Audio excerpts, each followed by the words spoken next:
What's the real reason that men now have lower levels of testosterone than generations before us? Yeah, we look at the lab values in the past. If you go back, like what the labs considered normal, like 50, 60 years ago, and the range was much wider. And now you look at the ranges in the labs now, and it's narrowed down. And the labs just do that to capture what's happening in the population. Yeah. And what they consider normal has shrunk down a lot.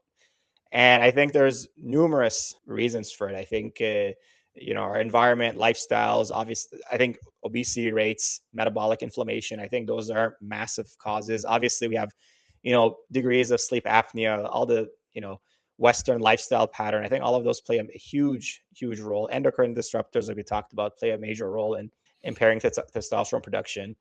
And I think that the only other caveat is other prescription meds as well.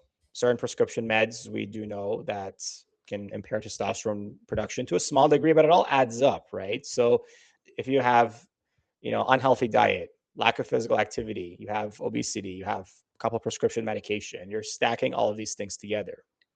And what the testosterone level that you would have had in, let's say, if you lived 60 years ago compared to today, and it's like, whoosh, it's narrowed down a lot. And the lab value, normal lab values have reflected that clearly, because these things will just keep shrinking. You got to wonder where we'll be in 50 years.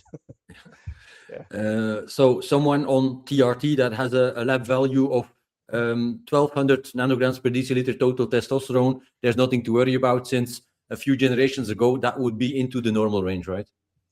Yeah, and you saw that in the recent FDA hearing a couple months back, where you had all the different academic experts talking about that too, and they put up the PowerPoint. They're like, well, this level here is still technically considered physiologic.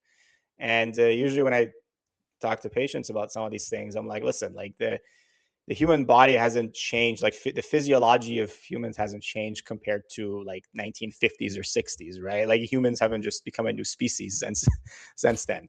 So just like what we consider like your hemoglobin or creatinine or your liver enzymes, what was normal then, it should be still normal today, right? Because we're reflecting what is normal physiology. And so as long as other lab values aren't really changing, what we consider normal for, let's say, your kidney function, then it only makes sense that your what we consider normal for hormones is not really changing that much either, because physiology is physiology, and humans haven't changed much. The only thing that's changed is the environment, right? And how we have various modifiable things in the environment from early childhood that change how your body functions. And obviously, we've seen that with increase in autoimmune disease and certain cancers and things like that. And same that those are going to be similar things that affect testosterone production.